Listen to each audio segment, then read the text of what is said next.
poliméricos, sus aplicaciones en sistemas de liberación controlada de drogas e ingeniería de tejidos. Actualmente, la doctora González es investigadora asistente de CONICET en el Gabinete de Tecnología Médica de la Facultad de Ingeniería de la Universidad Nacional de San Juan, Argentina. Bueno, antes de dar inicio, daría algunas indicaciones para el correcto desarrollo de la sesión. Por favor, mantengan las cámaras y micrófonos apagados para evitar las interrupciones y recordarles que pueden ir dejando las preguntas o las preguntas que surjan de ustedes, ¿no?, en el chat. Al final de la sesión se dará paso a leerlos para que pueda responderle la ponente. Estimada Daniela González, sí está presente, ¿verdad? Sí, Hola, sí, ¿qué sí, tal? acá estoy. Hola, muchas gracias. Adelante.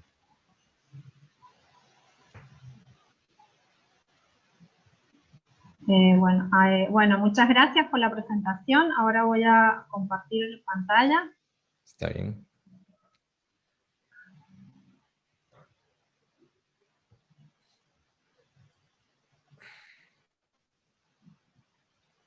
Se ve perfecto. Listo. Adelante. ¿Se ve bien? Bueno. Vamos a ver si anda todo bien.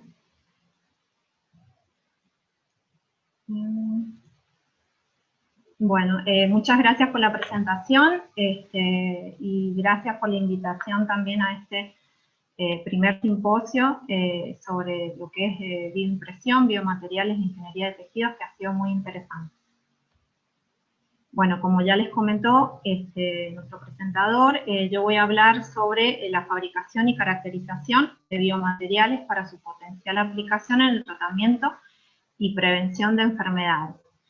Mi nombre es Daniela González y actualmente ejerzo tareas de investigación en el Gabinete de Tecnología Médica en la Universidad Nacional de San Juan, acá en Argentina. Para esta presentación he diseñado, presentar dos ejemplos de aplicación, en donde vamos a ver cómo se realizó el diseño y desarrollo de los biomateriales. En el caso 1 hemos utilizado nanofibras que están funcionalizadas para la prevención de infección con el virus del papiloma humano. Y en el caso número 2 vamos a ver un ejemplo de utilización de partículas para la liberación controlada de rifampicina, el cual es un antibiótico utilizado para el tratamiento de tuberculosis. Bueno, para el caso 1, como ya les había adelantado, la idea es, vamos a ver en esta parte de la presentación, lo que es la caracterización y preparación de un mat de fibras de polímero, que es el de policaprolactona, que está funcionalizada con una heparina, con un componente denominado heparina, y la finalidad o el objetivo principal de este diseño es para que sea utilizado para prevenir infecciones con el papiloma humano. Ahí vemos en la figura esquemáticamente lo que sería el diseño de este caso, en donde vemos las fibras de PCL, donde tienen el componente de heparina, y también se ve esquemáticamente el virus del papiloma humano. Para entrar en tema, vamos a hablar un poquito de lo que es el virus del papiloma humano, o HPV por sus siglas en inglés. Este virus es el más común de transmisión sexual en el mundo. Es un virus específico, es decir, que afecta un tipo, o tiene como objetivo un tipo específico de tejido, que en este caso es el tejido o queratinocitos o el tejido mucoso. Existen más de 130 tipos de HPV que se clasifican en alto y bajo riesgo. También vamos a ver un poco lo que es el ciclo de vida del virus del papiloma humano. Estos virus infectan las células epiteliales basales. Acá esquemáticamente vemos cómo el virus entra y pasa todo el tejido epitelial hasta la parte basal, en donde entra la célula. Antes de infectar una célula, este virus tiene en su cápside o en la parte exterior una proteína denominada L1 que se va a unir al heparansulfato, que es un componente que está ubicado en la membrana externa de estas células. Este componente es comparable a la heparina, el cual es el elemento que hemos utilizado en este trabajo. Algo interesante sobre el ciclo de vida del virus del papiloma humano es que depende de la diferenciación de queratinocitos. Es decir, que una vez que infecta a las células basales, estas células sufren un proceso de diferenciación y es el método que utiliza el virus para esconderse, por decirlo de cierto modo, o para inhibir los sistemas de defensa del huésped. Una vez que pasa todo este proceso de diferenciación, los virus se van a replicar, siguiendo toda esta diferenciación, se van a ensamblar y finalmente serán liberados en las capas más externas de las superficies mucosas. Otra característica de lo que es el virus del papiloma humano es que es uno de los principales causantes de lo que es el cáncer cervical, ¿sí? Este cáncer es causado generalmente por dos tipos principales de virus, que es el virus del HPV-16 y el 18. Estos dos virus son los responsables del 70% de los cánceres cervicales. Acá vemos que también hay contribución de los otros tipos, pero en general estas son las cepas más peligrosas o más responsables de lo que es el cáncer cervical. En esta figura vemos esquemáticamente, bueno, un útero, vemos acá la parte cervical y acá tenemos la vagina, y bueno, este virus lo que hace es una transformación a nivel celular que la vamos a ver diferenciada y se va a ir prolongando a medida que pase el tiempo. ¿Sí? Vamos a ver distintos tipos de lesiones que se dividen en bajo y grado alto, hasta que se llega a un punto donde vamos a tener un cáncer cervical. Generalmente esta infección la supera o es superada o combatida por nuestro sistema inmune, pero debido a causas como HIV o pacientes que están inmunosuprimidos o que estamos bajo efectos del estrés o consumimos tabaco o alcohol, este virus va a tener una entrada facilitada para realizar este tipo de cambios celulares y progresar a lo que es el cáncer cervical. Las metodologías para reducir el cáncer cervical que se utilizan actualmente se basan en métodos de detección del cáncer en el cuello uterino. Uno de ellos es el Papa Nicolau y otro es el test de HPV para ver qué tipo de cepa estamos enfrentando, si en el Papa Nicolau se divisa o se puede diferenciar alguna modificación o algún cambio en las células. Otro método que se utiliza son vacunas profilácticas contra el HPV. En este caso, bueno, existen actualmente en el mercado 3 tipos de vacunas que atacan o previenen la infección contra ciertos tipos de HPV. Por ejemplo, la Cervavix es exclusiva para prevenir la infección de los tipos 16 y 18. La Gardasil tiene 4 tipos que previene, 16, 18, 6 y 11, que estos generalmente son HPV de bajo riesgo, y la Gardasil acá, esta ya incluye 9 tipos que protegen, bueno, en los tipos que están acá. Como verán, todos protegen lo que es el virus, que es la cepa del número 16 y 18, que son los más importantes para lo que es la prevención de cáncer de cuello uterino. Algo para destacar en esto, para mencionar, es que las vacunas son solo efectivas si se administran antes de la infección por el virus, o sea, antes de que la persona se enfrente a esta infección. Por ello, actualmente en el calendario de vacunación se tienen que vacunar niños y niñas que estén entre los 12, 13 años, o si no, que estén en un periodo antes de empezar con las relaciones sexuales. También vemos en estas vacunas que hay efectos secundarios. Las vacunas no protegen contra infecciones establecidas o todos los tipos de los virus del papiloma humano. Y también otra cosa referida a las vacunas es que no tratan las infecciones, sino que es una medida de prevención, ni tampoco, bueno, tampoco tratan lo que son las infecciones que ya están establecidas o el cáncer de útero. Por todas estas razones, el objetivo principal del diseño de este material es desarrollar un material que esté funcionalizado y que contenga un componente específico de unión al virus, que en este caso hemos elegido a la heparina, y que este dispositivo pueda utilizarse para detener la infección del virus del papiloma humano y prevenir una mayor exposición en las mujeres que ya están infectadas con este virus. Los métodos que utilizamos fue desarrollar dos tipos de MATs.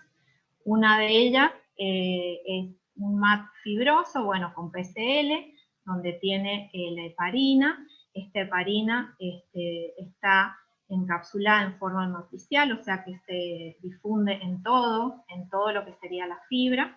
Y esperamos en este momento que el mecanismo de inhibición del virus se produciría en solución, porque al estar en la matriz, esta heparina se liberaría al medio.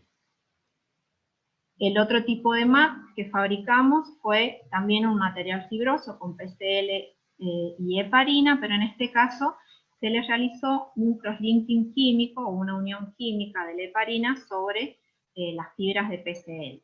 ¿Sí? De este modo, el mecanismo de inhibición del virus que se espera es que ocurra a través de la captura superficial, como para que en solución se capture ese virus y se extraiga de cierta manera. También como material de control se fabricaron en un material fibroso que estaba compuesto solamente por las fibras de PCL. Como resultados de este estudio, bueno, tuvimos o evaluamos la morfología de las fibras por SEM, que es microscopía electrónica de barrido. En este caso podemos ver las fibras control, que eran de PCL, las fibras que tenían la heparina en la matriz, y las fibras que tenían la heparina de cierto modo ancladas en estas fibras de PCL a través del crosslink. Otra resultado importante que medimos fue evaluar la cantidad de heparina en las fibras. Entonces hicimos un estudio para evaluar la inmovilización de heparina en la superficie del MAT que veamos, y en este caso, debido a las características del ensayo que realizamos, bueno, vemos que en el caso de la heparina que está en la matriz de la fibra de PCL, vemos una concentración en la superficie de 16 microgramos por centímetro cuadrado. Para el caso de la heparina, que tiene el crosslinking, vemos que esta cantidad de heparina supera ampliamente la cantidad del MAT que es PCL heparina, y obtuvimos un valor en este caso de 69 microgramos por centímetro cuadrado de el MAT. Otro análisis que hicimos fue averiguar el perfil de liberación de la heparina. Por ejemplo, para el caso del MAT, donde la heparina estaba en la matriz, en este caso obtuvimos una liberación de hasta 18 días, y en esta pequeña gráfica que vemos acá, vemos que durante las primeras 8 horas tenemos como un burst release, en donde se liberó, en la primera hora se liberó hasta un 17%, y después esto va subiendo hasta más o menos en el primer día llega a una liberación del 52%, y después tiene una liberación un poco más controlada hasta llegar a una liberación completa de heparina en el día 18. Referido a la liberación o a la estabilidad de la heparina que esperábamos en la en el MAT, que era PCL, con heparina pero con el crosslinking, vimos que los resultados en distintos días y hasta un periodo de 21 días, la cantidad de heparina sobre el MAT en cuestión prácticamente no variaba a través de los días. Entonces esto nos demostró que este crosslinking realmente funcionaba y que para este caso la heparina estaba firmemente anclada o unida a las fibras de PCL. El último ensayo que vamos a ver de esta parte es el ensayo que hicimos de infectividad con pseudovirus de la cepa 16.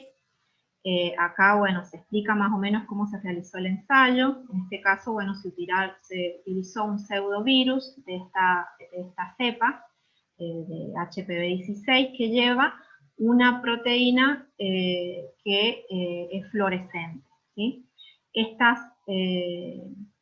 Estos pseudovirus se incubaron con los discos representativos de los 3 tipos de MAT que estamos analizando en esta presentación durante 1 hora. Luego, los sobrenadantes de los MAT se transfirieron a células y el ensayo de infectividad se llevó a cabo durante 48 horas. Luego de esas 48 horas se tomaron imágenes de las células transducidas con esta proteína, con un microscopio confocal, y las intensidades fluorescentes de cada uno de los MAT se cuantificaron con un software que es IMIDIGET. Los resultados de este experimento lo vemos acá vemos imágenes representativas de el MAT de PCL, el MAT de PCL con la heparina con el crosslinking, de PCL con heparina, y este sería el control, que en este caso no se utilizó ninguno de los MATs. Acá tenemos cuantificada la fluorescencia, que eso quiere decir que estos pseudovirus lograron entrar a la célula, entonces vemos acá un porcentaje de infección respecto del control, ¿sí? En el caso de los MATs de heparina, que estaba en la matriz, vemos una reducción en la infección del 94%, y en el caso del PCL, que tiene el crosslinking, vemos una reducción de la infección del 70%, ¿sí? Con esto vemos que en la fabricación de los MATs, vemos que hay una disminución importante en lo que es la infección celular con el virus del HPV comparados con el control. Como conclusiones de este caso, bueno, podemos decir que, referido a la estabilidad de la heparina, las liberaciones de heparina en el MAT, en donde se encontraba matricialmente, se realiza en forma sostenida. La heparina es estable a largo plazo en la heparina que tiene, está sobre el MAT, que tiene el crosslinking, y también los ensayos de infectividad con los pseudovirus de la cepa del HPV16 nos indican que ambos materiales son eficaces para inhibir la infección por HPV, y los mecanismos de inhibición del virus, en el caso de la heparina que está matricialmente, se realiza en forma de solución, o se presenta en solución, ya que en este caso la heparina se libera al medio, y para el caso de la heparina que tiene el crosslinking se produce mediante una captura superficial. Vemos ahí también, o podemos concluir, que la inhibición en solución es más efectiva comparada con la heparina que tiene el crosslinking. Pero bueno, eso también va a depender del sistema o dispositivo que se quiera diseñar. También, bueno, por último, los materiales propuestos en este trabajo proporcionan evidencia de que un material de estas características podría ser utilizado eficazmente para combatir las infecciones por el virus del papiloma humano. Ese es el primer caso que les quería comentar, y ahora el segundo caso es un trabajo que realizamos en forma conjunta se refiere al desarrollo de copolímeros de glucosamina y ácido láctico de bajo peso molecular, que se podría utilizar como portadores potenciales para el desarrollo de un sistema de liberación sostenida de rifampicina, y en el cual hemos utilizado, en este caso, un modelo de Mycobacterium normatis como modelo de tuberculosis. Para este caso, la idea era realizar o fabricar partículas cargadas con rifampicina en forma matricial, y de esta manera tener una liberación prolongada de rifampicina para el tratamiento de la tuberculosis. Vamos a hablar un poco de lo que es la tuberculosis, ¿sí? Esta es una enfermedad altamente contagiosa causada por la Mycobacterium tuberculosis, o TB. Se ubica como la segunda causa principal de muerte por una enfermedad infecciosa en todo el mundo. Por lo general afecta a los pulmones, pero también se pueden afectar otros sitios en el cuerpo, aparte de los que representan los pulmones.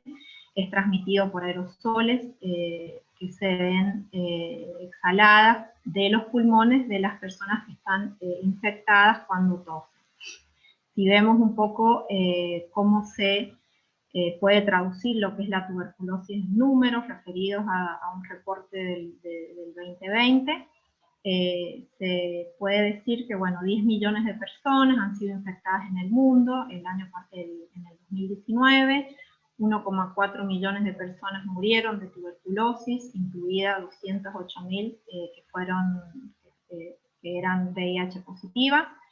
1,1 millón de personas de estos 10 millones, que representa un 11%, fueron personas que estaban infectadas con el virus del SIDA, y 206.000 personas desarrollaron tuberculosis multiresistente en el 2019. Vamos a ver un poco cómo es la infección de esta micobacteria. En general, bueno, la transmisión, como habíamos mencionado antes, se realiza por partículas aerosoles que salen de los pulmones de las personas que están infectadas. Acá tenemos un 50% de probabilidad para que la persona pueda adquirir una infección primaria. Luego de eso podemos tener dos casos. En el 95% de estos casos se va a lo que se llama una infección latente, que es una infección en la cual la persona no presenta síntomas, la bacteria no se multiplica y no ocasiona tampoco enfermedad en el paciente. En este caso tampoco el paciente contagia. Por ahí pueden pasar este periodo de latencia, puede ir de años a décadas, el paciente por ahí, o el paciente o la persona, no sabe que lo tiene, y generalmente este tipo, o en este estado, las personas que tienen este tipo de infección pueden controlar la infección a lo largo de su vida. Más o menos 1/3 de la población mundial está en este periodo, puede estar en esta etapa, y por ahí las personas no se dan cuenta que están infectadas, porque su sistema inmuno directamente lo combate y no permite que esta bacteria se reproduzca. Sin embargo, el 5% de esta infección primaria puede ir a una infección activa, y también, bueno, este 95% que está en la infección latente puede progresar a esta infección activa si hay ciertos detonadores que hacen que la bacteria se reproduzca. Dentro de estas personas que van a cursar una infección activa, aquellas que corren un mayor riesgo son personas que tienen HIV, diabetes, personas mayores, personas que están bajo mucho estrés, que toman alcohol o que fuman, y también personas que están inmunosupresas. Dentro de la tasa de mortalidad, Ahí se presenta un 5% en los pacientes que están tratados y tiene una tasa de mortalidad del 50 al 80% en pacientes que no tienen ningún tipo de tratamiento. Los tratamientos actuales se traducen en lo que es la quimioterapia de tuberculosis, pero el problema más importante en estos tratamientos es el cumplimiento del paciente en tomar las medicaciones con regularidad y durante la duración de todo el tratamiento. Esta baja o este bajo cumplimiento por parte del paciente se debe a que el tratamiento es muy extenso, puede ser de 6 meses o más, y es un tratamiento intensivo en donde se toman varias pastillas a la vez. Los efectos secundarios también que pueden ocasionar estos medicamentos pueden ser hepatotoxicidad y convulsiones, y la medicación que se toma es una combinación de antibióticos donde se puede mencionar lo que es la rifampicina. También estos tratamientos extensos y el bajo cumplimiento del paciente puede ocasionar la multiresistencia del virus de TB y puede ocasionar la muerte del paciente.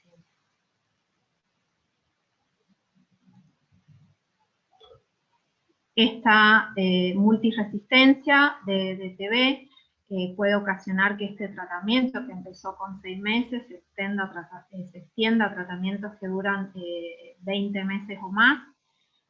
También puede incluir el uso de medicamentos que sean más costosos y tóxicos, y la tasa de éxito en este tipo de multiresistencias al TB tiene una efectividad de 40% aproximadamente. Por todas estas razones, bueno, la necesidad de nuevos enfoques y estrategias para combatir la enfermedad son necesarios, y lo que se podría hacer o se podrían utilizar sería nuevos antibióticos, nuevas vacunas, o si no también diseñar nuevos sistemas de liberación de drogas. El enfoque que tiene este trabajo es basarse exclusivamente en lo que son los sistemas de liberación de drogas.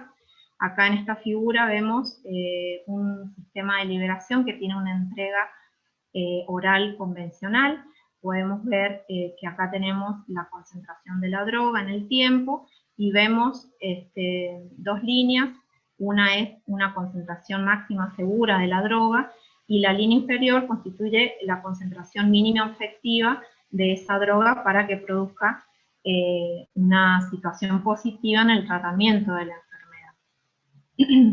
En un sistema de entrega oral convencional, nosotros vamos a tener picos y valles que van a estar ocasionados por las distintas dosis que se toman en distintos tiempos, ¿sí? Esta concentración de la droga puede producir una disminución del fármaco antituberculoso, en este caso si queremos analizarlo de rifampicina.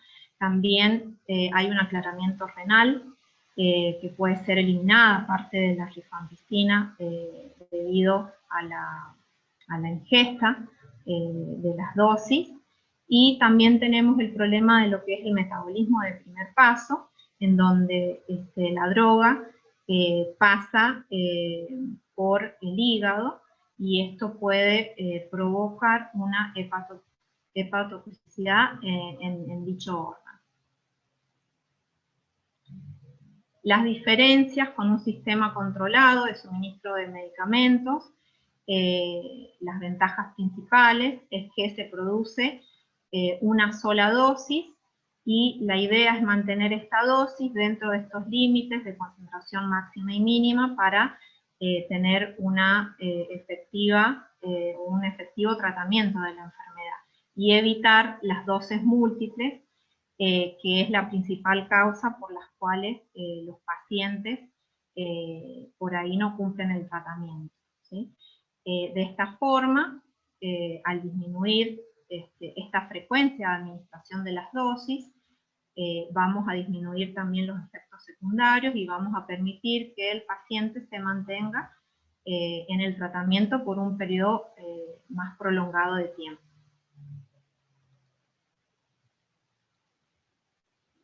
Como habíamos mencionado anteriormente, bueno, el objetivo de este segundo caso o este ejemplo de aplicación es elaborar un sistema de polímero hecho a medida como vehículo de administración de fármacos para tratar la tuberculosis.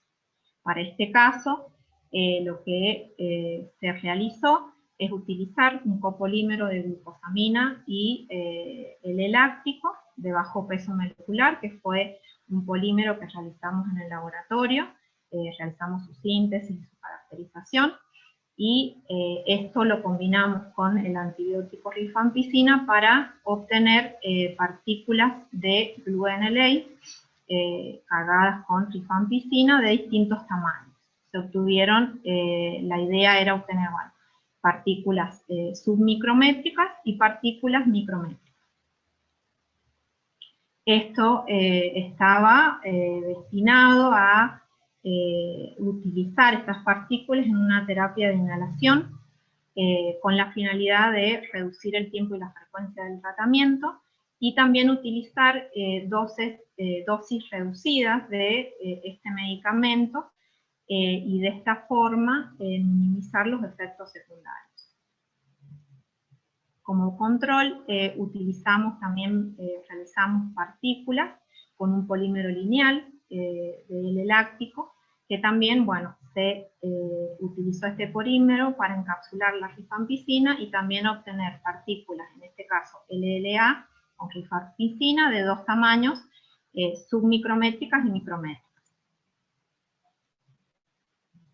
El resumen de experimentos que vamos a ver brevemente ahora se refiere a tres principales. El primero de ellos está relacionado con la preparación y caracterización de las partículas.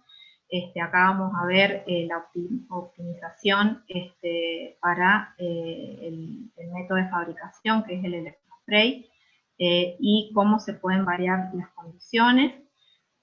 También vamos a ver fabricaciones de partículas puras y partículas que están cargadas con rifampicina. Vamos a ver la degradación y la encapsulación de la droga. También hay una segunda parte en donde vamos a evaluar los efectos de las partículas sobre las bacterias y vamos a ver principalmente la toxicidad en este modelo de Mycobacterium plasmatis. Y por último vamos a evaluar los efectos de las partículas en los macrófagos. En este caso vamos a ver la citotoxicidad de las partículas fabricadas en los macrófagos. Vamos a ver el uptake que tienen las partículas o la localización intracelular. Y también lo más importante, vamos a analizar el intracelular killing, que se refiere a cómo las partículas, una vez que son internalizadas por los macrófagos, actúan sobre este modelo de Mycobacterium plasmatis. Bueno, la técnica de fabricación de las partículas fue a través del electrospray. Esta es una técnica en donde se utiliza una bomba que está conectada a alto voltaje y utilizamos un colector en donde utilizamos una solución polimérica.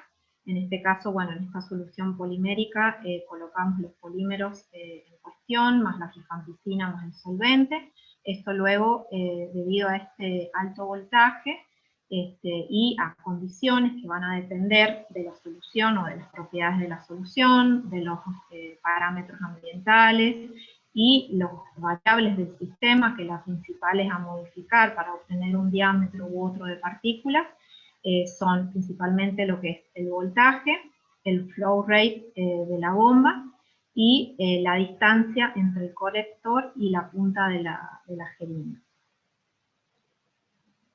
Bueno, hemos evaluado distintas condiciones de procesamiento, como lo son el voltaje. También evaluamos cómo variaba el diámetro de las partículas con una diferencia o varias opciones de relación entre el polímero y la rifampicina, y también la distancia del colector a la jeringa y el caudal.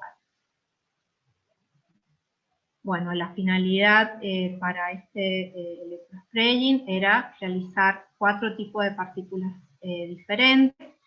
2 de ellas serían de tamaño submicrómetro, que estaban una fabricada con el polímero en cuestión, que es el Blue NLA, y el otro con el polímero, solamente el polilar. Y también 2 partículas que fueran de tamaño micrométrico, también de polímero Blue NLA y del polímero polilar. Acá podemos ver los resultados que obtuvimos, variando en este caso el voltaje. Vemos que acá tenemos una variación de voltaje de 5, 10 y 15 kilovolts, y el diámetro en micrómetros. En este caso vemos que para el caso de las micropartículas de Blue NLA tenemos un diámetro aproximado de 2-3 micrómetros, y esta que está acá señalada es la que con la que obtuvimos menor dispersión en el diámetro de las partículas. Referido a las micropartículas del LLA, también obtuvimos diámetros más o menos similares, un poquito más grande, pero también elegimos este diámetro porque tenía menor dispersión en el diámetro de las partículas. Otra cosa que probamos fue los efectos de variar la relación de polímero y rifampicina. Acá utilizamos 2 formulaciones, una que tenía 20% de rifampicina y la otra que tenía un 50% de rifampicina. En este caso vemos acá las imágenes que a concentraciones mayores de rifampicina vemos que la morfología de las partículas va variando. Y en este caso, bueno, en las imágenes ABC tenemos las submicroparticles de Blue NLA, y en este caso la figura D, E y F son las partículas de polilar. También vemos que el diámetro de las partículas se ve afectado por este incremento en la concentración o en la relación de polímero y rifampicina. Finalmente, bueno, decidimos utilizar un 20% de carga para realizar los experimentos posteriores que vamos a ver ahora. Uno de ellos, bueno, se refirió a los estudios de liberación de rifampicina. En este caso, vemos acá las submicroparticles de los 2 polímeros diferentes. En este inset que tenemos acá, es una liberación de 0 a 8 horas, y acá abajo tenemos una liberación de 0 a 300 horas, ¿sí? Como podemos ver, en el caso de el polímero de Blue NLA, vemos que tenemos una liberación que es más lenta y más sostenida comparadas con el homólogo, que fue realizado solamente con el polímero de polilar. Para los 2 casos tenemos resultados similares. Para el caso de las micropartículas también vemos que con el polímero que diseñamos en el laboratorio vemos una liberación más controlada y sostenida en el tiempo comparada con el homólogo de polilar. Vemos acá también en el inset que tenemos, por ejemplo, para el caso de las micropartículas, una liberación inicial que llega a un 30% de la carga total de las partículas, mientras que al compararlo con su contraparte de polímero LLA, vemos que la liberación en estas primeras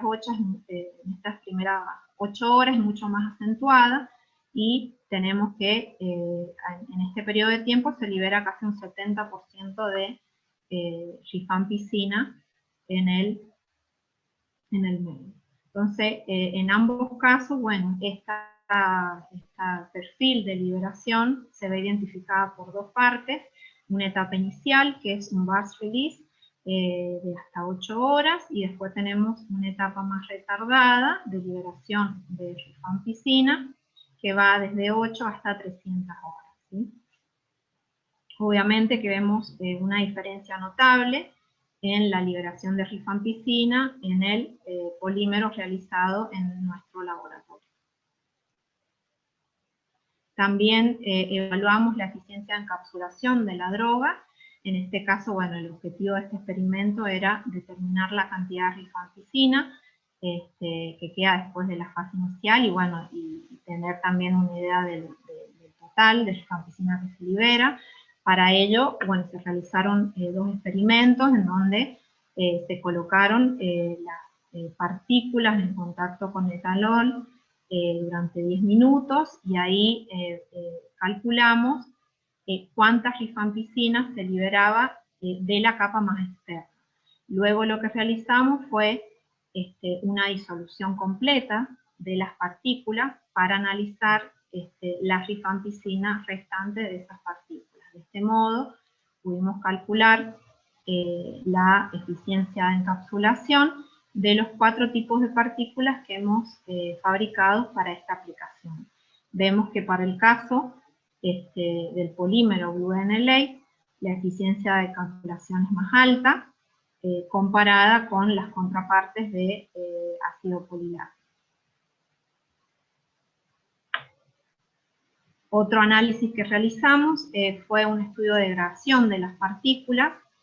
En este gráfico podemos ver en función del tiempo la concentración debido a la degradación de estas partículas en un determinado medio.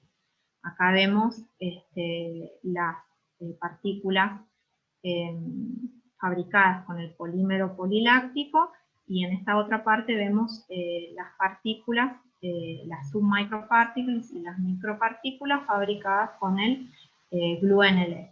¿Sí? En este caso vemos que esta degradación que sufren las cadenas se debe a una extinción de cadena, o sea que a medida que pasa el tiempo es como que las cadenas se van cortando del polímero, y eso es lo que nos indica que hay una liberación de ácido láctico que tiene una proporcionalidad con la superficie de contacto, y que en general la pérdida o la degradación de los 2 tipos de partículas es similar. Luego de 14 días se ve que esta degradación de partículas es inferior al 5% del contenido inicial de las partículas. Ahora lo que vamos a ver es la segunda parte de este estudio, que sería la evaluación de los efectos de las partículas sobre las bacterias. La cepa bacteriana que hemos elegido como modelo es la Mycobacterium stigmatis. Esta bacteria es una especie que es no patogénica. También tiene una característica que es el rápido crecimiento, y es un microorganismo modelo que se ha utilizado y que es muy aceptado para estudiar lo que es el Mycobacterium de tuberculosis. Otra cosa que hemos analizado acá es la toxicidad de las partículas en esta bacteria elegida. Como resultado, acá vemos la toxicidad de partículas utilizadas, y vamos a ver cómo produce o mata a lo que es el Mycobacterium stigmatis. En este caso, vemos que acá hemos utilizado los distintos tipos de partículas que hemos diseñado, y se han utilizado distintas concentraciones de partículas por ml. Por ejemplo, en la parte negra, que esta es el control, bueno, ahí no se utilizó, pero después hemos utilizado 300 microgramos, 600 y 1200 microgramos por ml. Esta cantidad de partículas se puso en contacto con la bacteria, y bueno, acá lo que vemos es el porcentaje de área de control de el crecimiento de las bacterias bajo estas distintas condiciones. Como podemos ver, se pueden notar diferencias significativas entre lo que es las submicroparticles de GluNLA y las micropartículas de LLA a una concentración de 600 microgramos por ml. También vemos diferencias significativas entre las micropartículas de GluNLA y las micropartículas de, entre las micropartículas del poliláctico y las micropartículas de GluNLA, ¿sí? Vemos que en general el crecimiento de bacterias se ve un poco más favorecido o es mayor comparado con el GluNLA, con el otro polímero. En el poliláctico esto se debe por bibliografía, que también el poliláctico tiene una característica de hidrofobicidad, que en cierto modo es un efecto que favorece al crecimiento de las bacterias. Por último, bueno, acá vamos a evaluar los efectos de las partículas en los macrófagos. El mecanismo generalmente utilizado por el cuerpo es una vez que las células están en contacto con las bacterias, con esta bacteria de tuberculosis, es fagocitada por un macrófago y el macrófago es el encargado de, en cierto modo, combatir y eliminar esta bacteria. Entonces, por eso es importante analizar el comportamiento de las partículas con los macrófagos, ¿sí? En este caso, bueno, se utilizaron células de macrófagos y se realizó un estudio de internalización en donde las partículas producidas durante el proceso de electrospinning se le sumó a la solución polimérica un 1% de TCL que tiene una característica fluorescente. Entonces, bajo esas condiciones, se fabricaron las partículas y se realizaron estos ensayos de internalización. Bueno, acá vemos los resultados, acá vemos imágenes del microscopio en donde la parte verde sería la parte en donde se expresa este fluorescente de color verde y se puede ver que están internalizadas en los macrófagos, ¿sí? La internalización que se hizo con mayor cantidad, como lo vemos acá en esta figura, fue correspondida o corresponde a las partículas de tamaños submicrométricos del polímero GluNLA. Después le sigue una internalización menor de las micropartículas GluNLA, y las que presentaron menos internalización fueron las partículas realizadas o fabricadas con el poliláctico.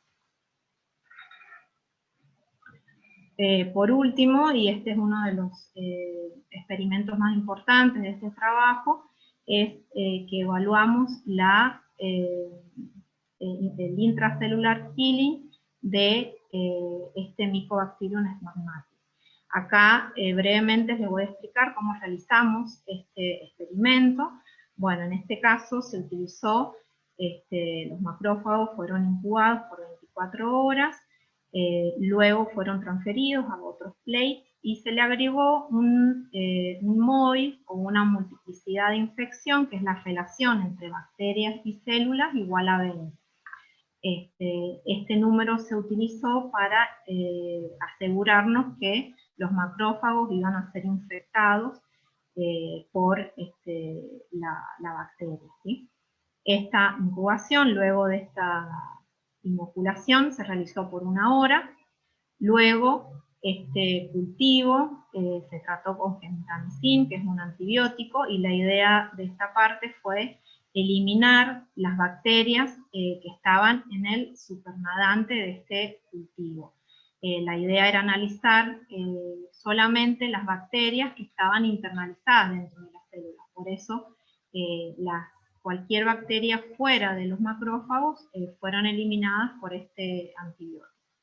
Luego, estas células fueron incubadas y puestas en contacto con las distintas partículas que hemos estado hablando durante la presentación, y se realizaron en cuadruplicados por distintos periodos de tiempo la incubación, para luego en cada uno de estos grupos, que fueron por un periodo de 10 días, se realizó lo que es el Liebler test para evaluar la cantidad de células que estaban vivas, y después se realizó una incubación intracelular bacteriana para tener una idea de las unidades formadores de colonias, que eso nos iba a dar una idea de la cantidad de bacterias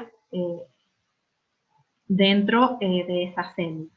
Todo esto se realizó para luego, ya vamos a ver en la gráfica, sacar una relación entre las unidades formadoras de colonias y el número de células para ese caso, para ese experimento o día de infección específico. Después de estos 10 días, vamos a ver los resultados que obtuvimos.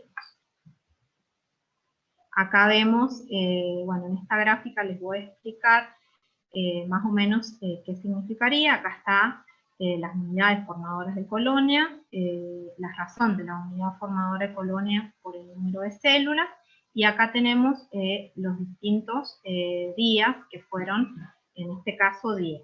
¿Sí? Acá en esta gráfica chiquita vemos el comportamiento cíclico de muerte y supervivencia de la bacteria que hemos estado trabajando, que es el Mycobacterium smegmatis, dentro de los macrófagos. Esto es un estudio o información que se ha realizado. Este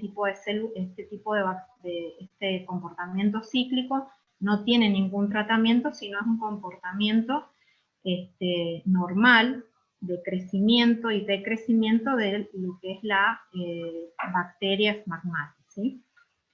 Ahora, en esta otra parte, vemos los distintos tipos de partículas, ¿sí? Las micropartículas o las submicropartículas de los distintos polímeros. Y también vemos en rojo lo que es el comportamiento de la rifampicina, en este caso, que es el antibiótico elegido, directamente actuando en solución, ¿sí?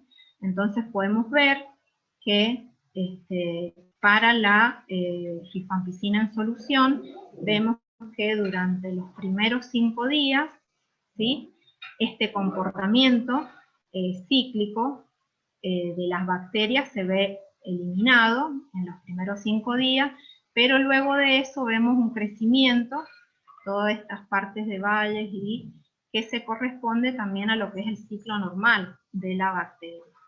Para el caso de, por ejemplo, las submicroparticles de BlueNLA, vemos que al principio también hay una disminución de lo que es el crecimiento de las bacterias, pero luego hay un crecimiento correspondiente al crecimiento de las bacterias, pero esto se va disminuyendo a medida que pasa el tiempo. Dentro del que funciona mejor, vemos que las submicroparticles del poliláctico, acá vemos que tiene un crecimiento al 4.º día, pero después del 5 días, del día 5, vemos que hay una disminución abrupta del crecimiento de las bacterias. Referido a al polímero, a ver, acá nos queda lo que es las micropartículas de los dos polímeros. Vemos que el LLA funciona un poco mejor comparado con el BlueNLA, que acá tenemos un pico, pero también luego del 6.º día, este crecimiento cíclico de la bacteria también se ve disminuido.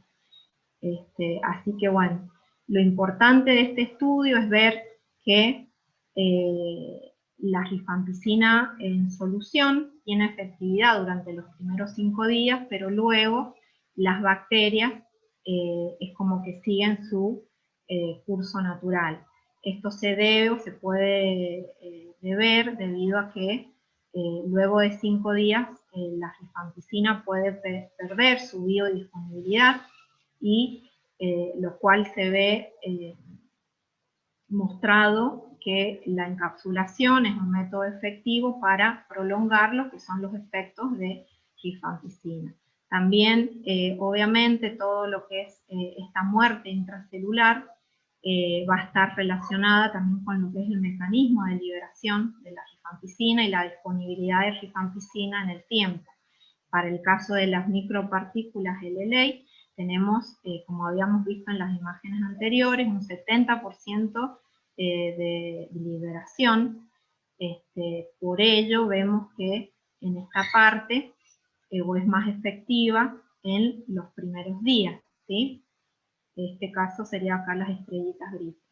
Y para el caso de las micropartículas de BlueNLA tenemos un porcentaje menor de liberación o del burst release, lo que se ve plasmado en esta imagen como menos eficiencia en matar la bacteria en los primeros días, pero luego se ve una disminución en la muerte intracelular de este modelo de bacteria elegida.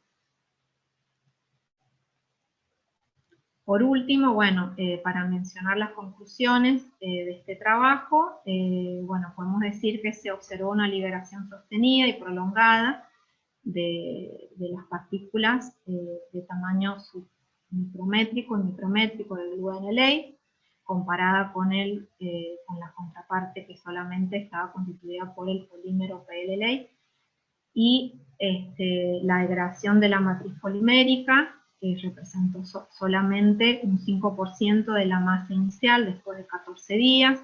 Las partículas de BlueNLA mostraron que no tenían una propiedad bactericida.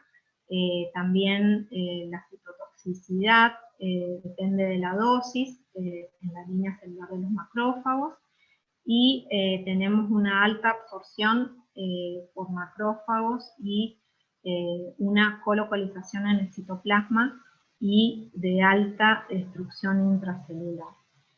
Con todos estos estudios, bueno, podemos afirmar que estos sistemas de copolímeros de BlueNLA son candidatos prometedores para lo que es el tratamiento por inhalación de la tuberculosis. También estimamos que una combinación de partículas, ya sea hechas con el polímero BlueNLA y las partículas hechas con el polímero LLA solamente, sería también una forma efectiva de combinar los efectos que hemos visto para el tratamiento de la tuberculosis. Bueno, eso es todo. Así que bueno, les agradezco la atención y cualquier pregunta que tengan, acá estamos.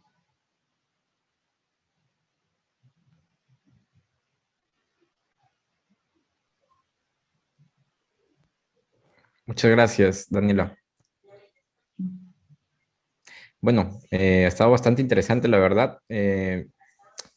Tenemos algunas preguntas, como para ya cerrar la ponencia, a ver, acerca de... Ah, mira, aquí dice, nos preguntan, ¿qué otras enfermedades se pueden prevenir con ayuda de la impresión? Aparte de las que ha tratado, obviamente, la presentación. ¿Qué otras enfermedades? Bueno, la verdad que a través de la fabricación de partículas por el método de electrospraying se pueden tratar numerosas enfermedades. Este método de encapsulación da para encapsular distintos drogas que pueden ser antibióticos o puede ser para tratamiento de dolor. La verdad que hay un sinfín y un montón de investigaciones que con aplicación de electrospinning o electrospraying para el tratamiento de distintas enfermedades. O sea, mencionarlas vamos a estar toda la noche. Okay. Dice también, gracias, dice, se están empleando el uso de biomateriales ya, o sea, lo que has mencionado, ¿no? Estos polímeros, si no me equivoco, en algún centro de salud en el Perú.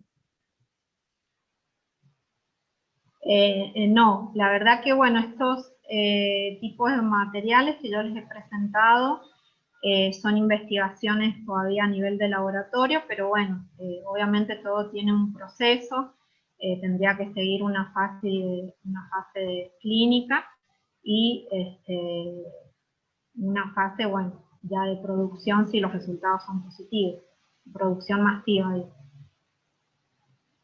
Ok. Y creo que aquí hay algo sobre la bioimpresión también.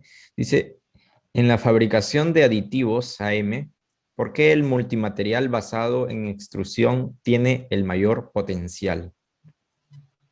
Sí, no sé si esas preguntas serán referidas a la presentación anterior de bioimpresión. Sí, creo que, o sea, han tratado de hacer algo acerca de bioimpresión, ¿no? Sí, sí, capaz Es que lo es que... del otro, preguntas para el otro ponente. Sí, bueno, a ver, voy a buscar aquí. Ah, por cierto, ya pueden llenar el formulario de asistencia, que lo dejé en el chat.